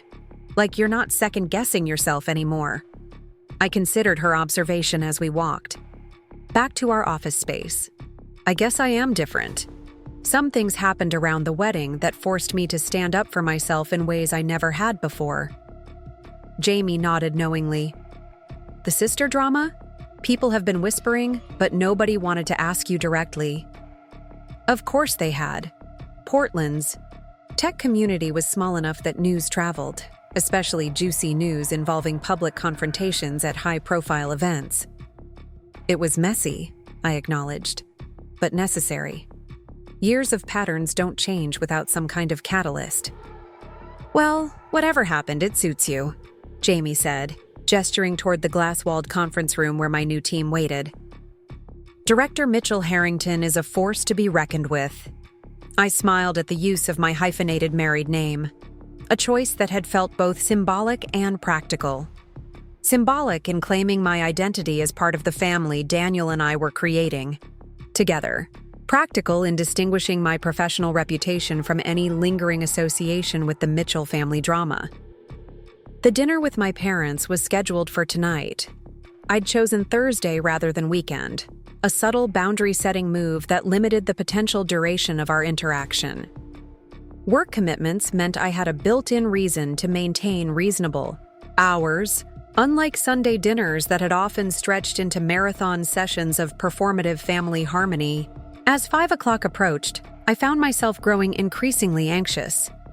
Daniel had offered to meet me at Laurelhurst after the dinner concluded, providing both moral support and an exit strategy if needed.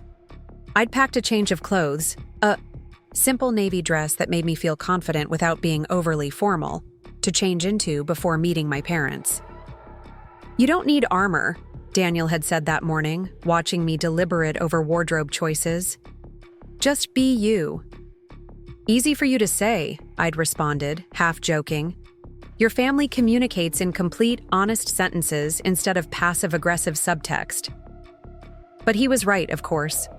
The clothing wasn't armor but habit, the ingrained pattern of presenting a carefully constructed version of myself to my family, one designed to attract minimal criticism and deflect unwanted attention. Tonight wasn't about maintaining appearances, but about honest conversation. I could wear whatever I damn well pleased. In the end, I chose comfortable elegance. The navy dress, minimal jewelry, low heels I could walk in for hours if necessary. Professional enough to command respect, casual enough to remind them I wasn't trying to impress anyone. The restaurant had honored my request for a secluded table in the back corner of their garden area, sheltered by trellised greenery that created a sense of privacy while still being in a public space. I arrived 20 minutes early, ordering a glass of Pinot Noir and mentally reviewing the points I wanted to address.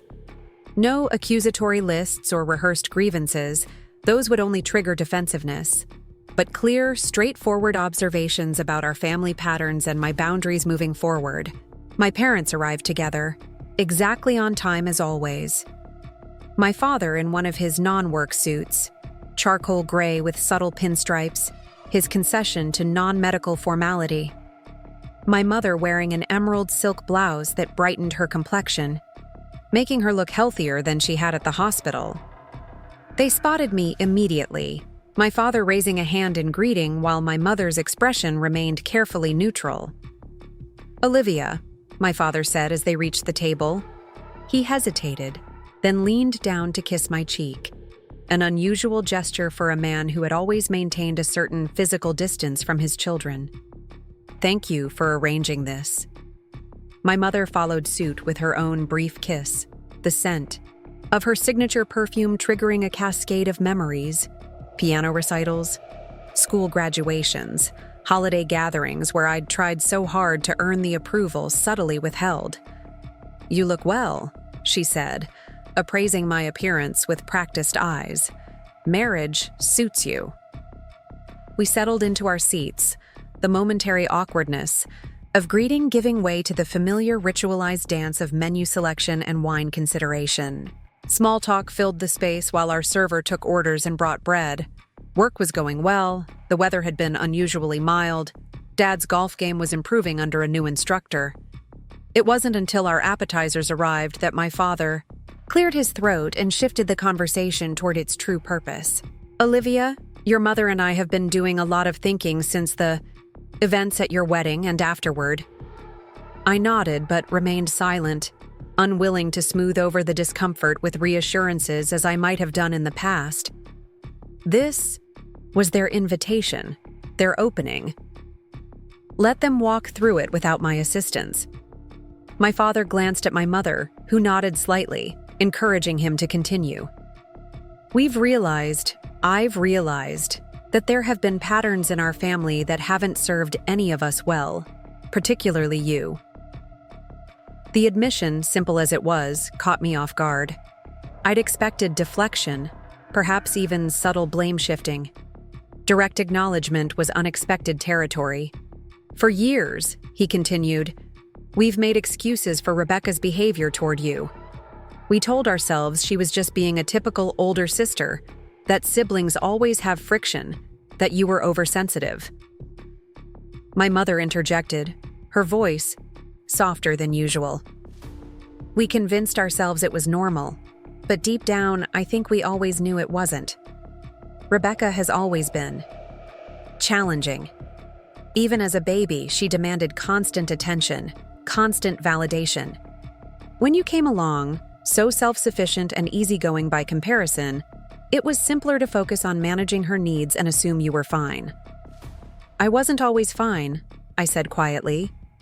"No," my father agreed, surprising me again. "You weren't, and we should have protected you better." The simple validation, the acknowledgement that my experience had been real, not imagined or exaggerated, unlocked something tight and painful in my chest. For decades, I'd been told explicitly or implicitly that my perception of Rebecca's treatment was flawed, that I was the problem for reacting to it. Hearing my father admit otherwise felt momentous. "What changed?" I asked. "Why now, after all these years?" My parents exchanged another glance, a married couple's wordless communication. My mother sighed. "Several things. My health scare, for one. Nothing clarifies priorities like a cardiac episode, even a minor one. But more than that, the wedding confrontation forced us to see what we've been enabling. When Rebecca announced, "Your bonus publicly," my father added, "it was clearly meant to embarrass you. There was no other reason to share that information at your wedding reception." And when you revealed her indiscretion with James, her reaction wasn't denial, but rage at being exposed. It was impossible to maintain the fiction that this was just normal sister rivalry. I took a sip of wine, processing this shift in perspective. I shouldn't have exposed her affair that way, I admitted. The timing and public nature were reactive, not constructive.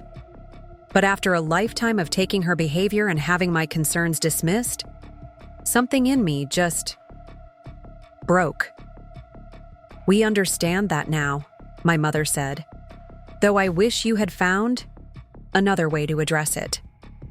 The subtle criticism, the implication that I should have maintained family appearances despite Rebecca's provocation, was so familiar it almost made me smile. Some patterns died harder than others. "I wish a lot of things had been different," I replied evenly. "I wish when I told you at 6 years old that Rebecca was locking me in my room and telling me monsters would get me, you had believed me instead of accepting her version. I wish when I said her comments hurt me, you had taken that seriously instead of telling me to be less sensitive. I wish—" My voice caught, decades of unspoken hurt rising to the surface. "I wish you had loved us equally, not just claimed to." The brutal honesty hung in the air between us. My mother's eyes filled with tears. But to her credit, she didn't deflect or deny. "We failed you," she said simply. "And I'm so sorry, Olivia. More sorry than I can express." My father reached across the table, stopping just short of touching my hand.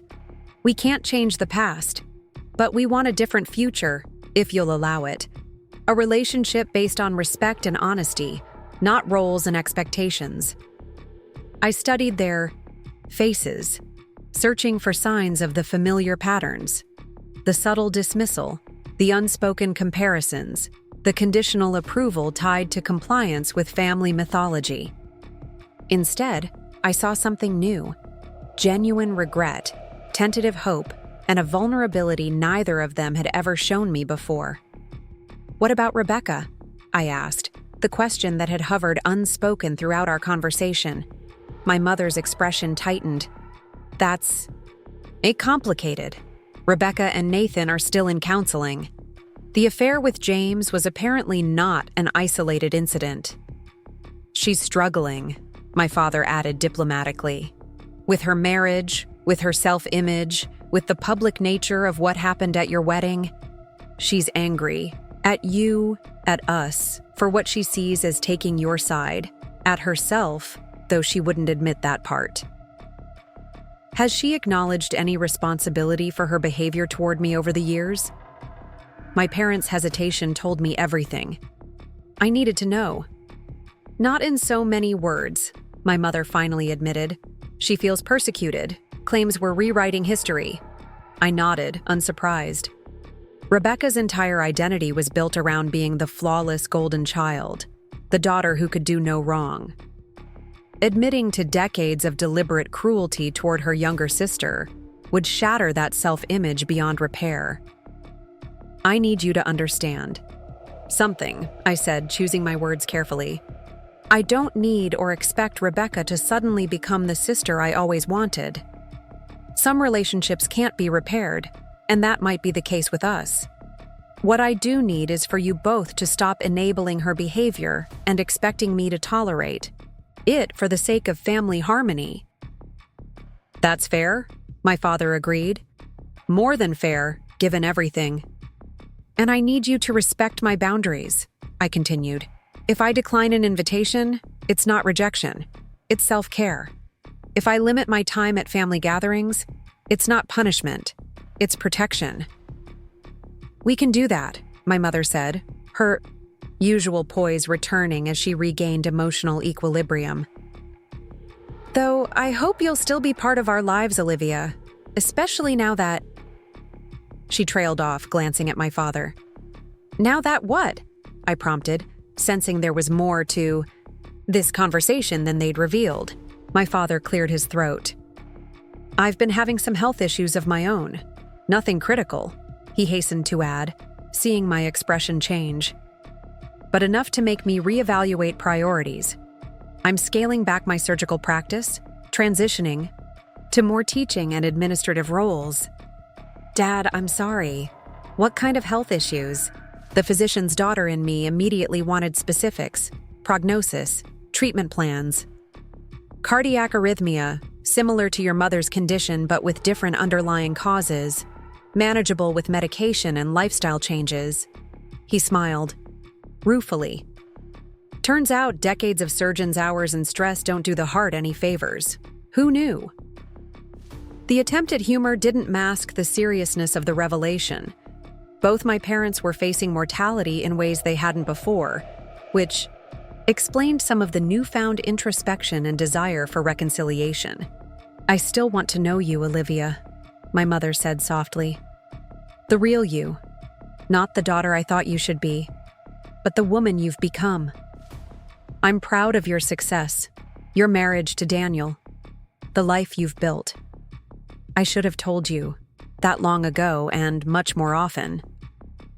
The words I'd waited decades to hear landed with bittersweet impact. Why had it taken a wedding disaster and cardiac events for my parents to see me clearly? Yet the acknowledgement, however belated, meant something significant. I want that too, I admitted. A relationship based on who we actually are, not who we've been trying to be for each other. But it will take time. Trust has to be rebuilt. We understand, my father said. We'll follow your lead on this, Olivia. Whatever pace feels right to you. The main courses arrived, momentarily pausing our conversation. As we began eating, the atmosphere had shifted from tense anticipation to something more contemplative. Not comfortable exactly, but no longer adversarial either. Tell us about your work, my mother suggested. The healthcare system you developed. We never really asked properly before. It was such a simple request, yet it represented a profound shift. My professional achievements had always been secondary topics in family conversations, acknowledged but not explored with genuine interest. Now my mother was creating space for me to share something deeply important to me. I began hesitantly, unsure how technical to get, how much they'd truly want to know. But their questions were thoughtful, engaged, revealing an actual desire to understand rather than merely perform polite interest. I found myself explaining the innovation behind HealthBridge's security architecture, the challenges of integrating legacy systems, the potential impact on patient outcomes. That's remarkable, Olivia, my father said when I finished, genuine admiration in his voice. You're literally changing how healthcare information is managed. As someone who's fought hospital software systems for decades, I can tell you that's no small accomplishment. And now you're directing an entire division? My mother asked, picking up on details I'd mentioned. At your age, that's exceptional. The praise, specific, informed, without comparison to Rebecca's achievements, was unfamiliar territory. I felt myself flushing slightly, unused to being the focus of my parents' positive attention. I have an excellent team, I deflected. Automatically, then caught myself. No, I deserved recognition for my work, my vision. But yes, it's a significant accomplishment. I'm proud of what we've built and where we're going. My mother smiled. A real smile, not the polite social version she usually wore at family gatherings. As you should be. As dinner concluded, we moved to less emotionally charged topics. Daniel's work on sustainable architecture projects, my parents' plans to travel more as my father reduced his clinical hours, a documentary series my mother had been enjoying. Normal conversation, the kind families everywhere had every day, yet for us it felt novel and precious. When the bill came, my father reached for it automatically. "Please, let me," he said. "I know it's a small gesture, but I'd like to do this." I hesitated only briefly before nodding. "Thank you." Outside the restaurant, the evening air was crisp with early autumn, leaves beginning to turn on the trees, lining the street. My parents lingered by their car, clearly reluctant to end the evening on the formality of a restaurant goodbye. "Would you and Daniel like to come for dinner sometime next month?" my mother asked tentatively. "Nothing fancy. Just the four of us. I promise no Rebecca, no extended family obligations." The invitation was gentle, undemanding, a suggestion rather than an expectation. "I'd like that," I said, surprising myself with how much I meant it. "Let me check with Daniel about dates." My father stepped forward then, opening his arms in an uncharacteristic invitation. "May I?" I stepped into his embrace, feeling the slight tremor in his arms that hadn't been there before his health diagnosis, inhaling the familiar scent of his aftershave. He hugged me properly, not the brief, perfunctory embrace of obligatory family occasions, but a real hold that conveyed genuine emotion. "I'm so proud of you, Olivia," he whispered. "Not for what you've accomplished, though that's remarkable, but for who you are. Your strength, your integrity, your resilience despite our failures as parents. I hope someday you can forgive us." The words breached the last of my emotional defenses. Tears spilled silently as I held my father, feeling decades of tension begin to dissolve. Not completely. That would take more than one dinner and one heartfelt apology, but enough to envision a path forward. My mother joined the embrace, the three of us standing together in a way we never had before, connected not by obligation or appearance but by genuine feeling and the fragile beginning of mutual understanding. When we parted, I saw Daniel waiting discreetly by his car across the street, having arrived as planned to meet me after dinner. My father followed my gaze and nodded approval. "He's a good man. We should have made more effort to know him before. Now." "You'll have that chance," I assured him. "He's very much looking forward to getting to know who you really are, beyond the formal in-law relationship." We said our goodbyes with promises to be in touch soon about dinner plans. As they drove away, I crossed to where Daniel waited, his expression a mix of curiosity and concern. "How did it go?" he asked, opening the passenger door for me. "Surprisingly, well," I said, settling into the seat. "Better than I expected, actually. They apologized. Really apologized, not the non-apology version I was braced for. And they listened, Daniel. For maybe the first time ever, they actually listened to me." He started the car, but made no move to pull away from the curb, giving me his full attention. "That's huge. Do you believe them? That things will be different going forward?" It was the question I'd been asking myself throughout the evening. Were my parents truly capable of change at this stage of their lives? Was this newfound insight genuine, or merely a reaction to health scares and public embarrassment? "I believe they want things to be different," I said slowly. "Whether they can actually break lifelong patterns remains to be seen. But I think it's worth finding out." Daniel reached across the console to take my hand. "Then we'll find out together." As we drove home through Portland's evening traffic, I felt a curious lightness.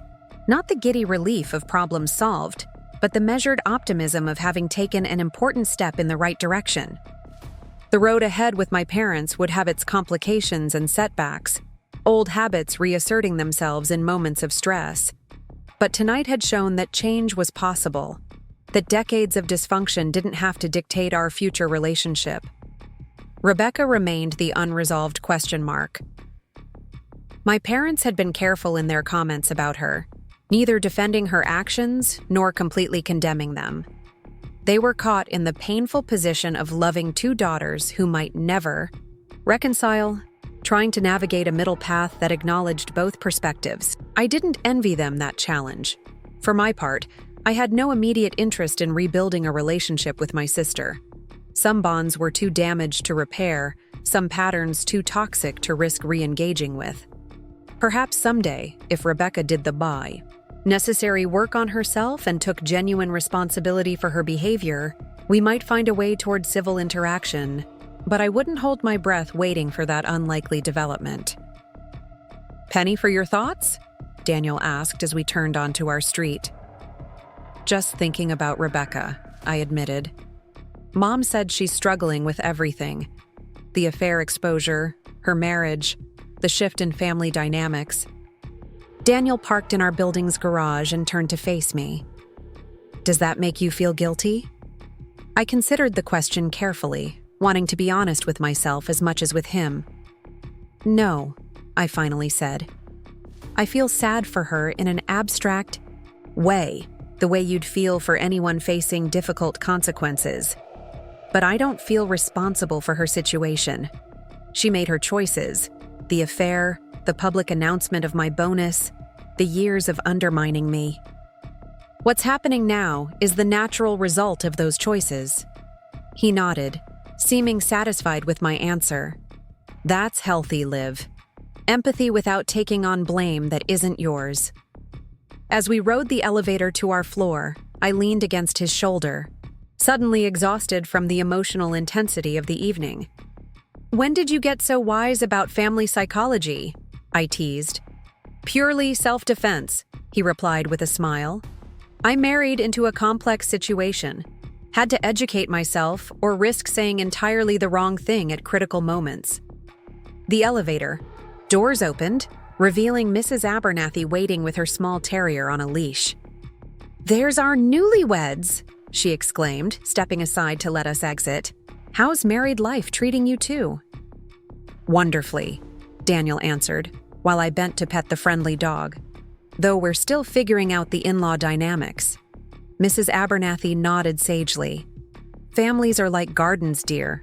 Some plants thrive close together. Others need good, strong fences between them to coexist peacefully. The trick is figuring out which is which." I straightened, struck by the simple wisdom of her analogy.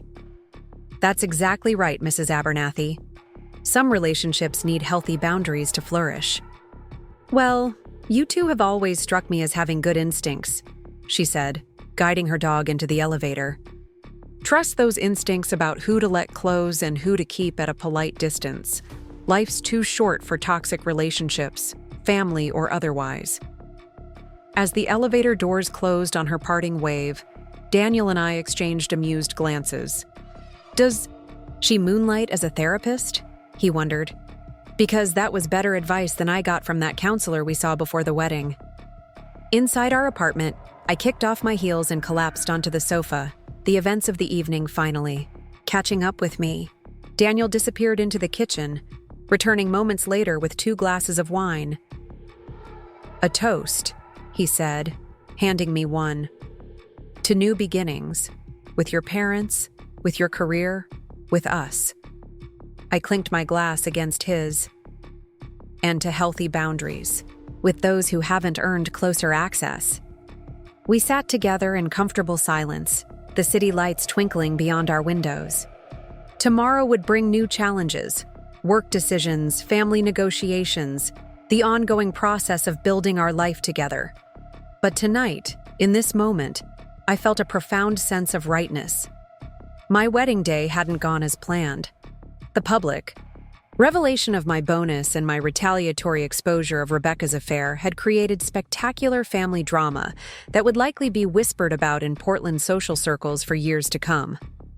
Yet from that painful, chaotic moment had emerged something valuable. The catalyst for change in relationships that had been stuck in dysfunctional patterns for decades. Sometimes breakdowns led to breakthroughs. Sometimes the most painful moments created opportunities for growth that comfort never could. And sometimes standing firmly in your own truth, regardless of the consequences, was the most powerful act of self-love possible. I didn't know what the future held for my relationship with my parents or if I'd ever have a healthy connection with Rebecca, but I knew with absolute certainty who I was. A woman who had finally stepped out of the shadows and into her own light. A woman who had built a career based on innovation and problem solving. A woman who had found a partner who saw her clearly and loved her completely. A woman who was, at long last, the author of her own story. And that, more than any family reconciliation or career achievement, was the true victory. Up next, you've got 2 more standout stories right on your screen. If this one hit the mark, you won't want to pass these up. Just click and check them out.